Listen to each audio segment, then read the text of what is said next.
Boozhoo, my name is Maria, but most of you know me as Boujee Bush Girl. I work at the Konachiwang Historical Center. The center is not only a museum, but it has also been a gathering place for thousands of years. It is home to the largest concentration of burial mounds in Canada, as well as the largest mound in Canada. The center is located on Treaty 3 land and on the traditional territory of Rainy River First Nations. Welcome to Season 2 of Ozichigan Workshops. Ozichigan means to make or create objects through traditional teachings that positively contribute to Anishinaabe spiritual health. I hope you enjoy. Bonjour everyone. Today we are going to show you how to make a simple birch bark basket.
So what you're gonna need is some birch bark,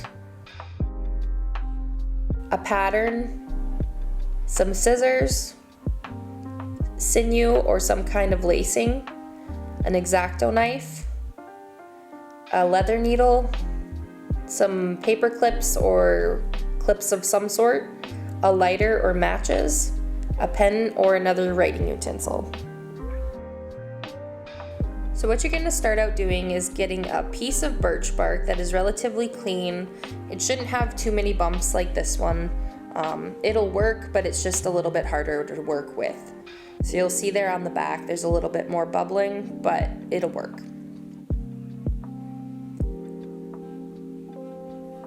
Next you're going to get your pattern, and as you can see here I already pre-folded all the corners so you can kind of see how it will come together and how you can pin it.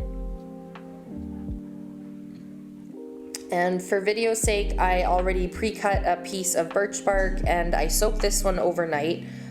just to make sure that it wasn't gonna crack or anything. So if you're finding that your birch bark's a little bit crunchy and it feels like it might split where you're gonna fold, you can just soak it overnight.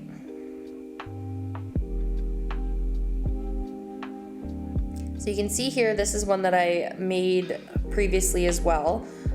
We'll be showing you how to put trim on. This is some more fancy trim that I use, but we'll get to that later. So when you're making your basket, you want the outside of your bark facing out and the inside in. There are teachings that go along with this, but this is how we are going to make our basket. So you're first going to start out with kind of folding up your edges. It shouldn't be too difficult, and if you soak your birch bark overnight, it'll kind of flex a little bit better instead of cracking or possibly breaking on those folds.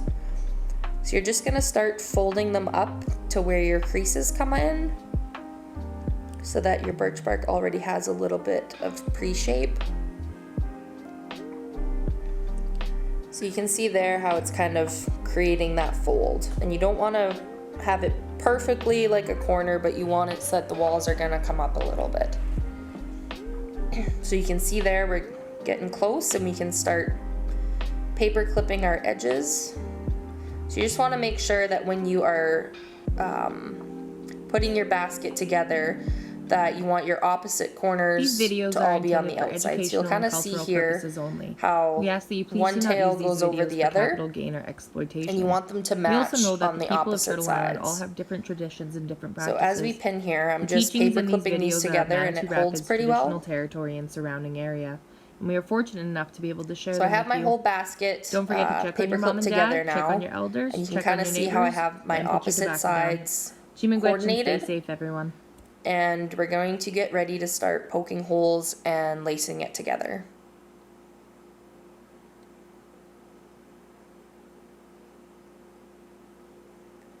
So I kind of made a little bit of a makeshift awl, I guess you could call that. So what I did here is I had an old wool poking handle. So what I did is I put my needle through there, wrapped a little bit of sinew around it so it would be tight, and it just makes it a little bit easier to punch holes. You don't have to do this, but this is just what I did for my own hand's sake. So you just go along and you poke your holes. You want them to be as evenly spaced as they can be.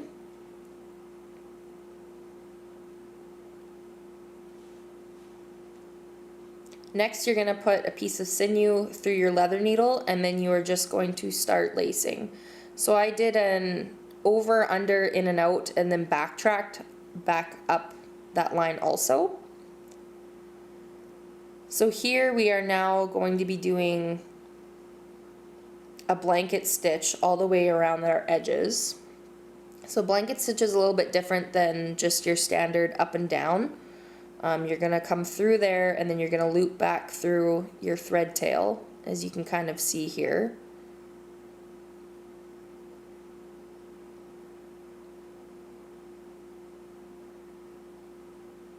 And that's going to create a finished edge.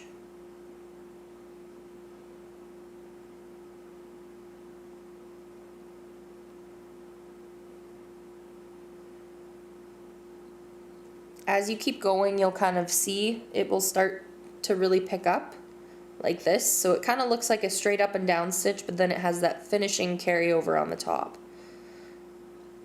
So when you're done, you just cut your sinew, tie a knot, and seal it with a lighter or some sort of heat. And this will just prevent your sinew knot from coming undone and fraying anywhere.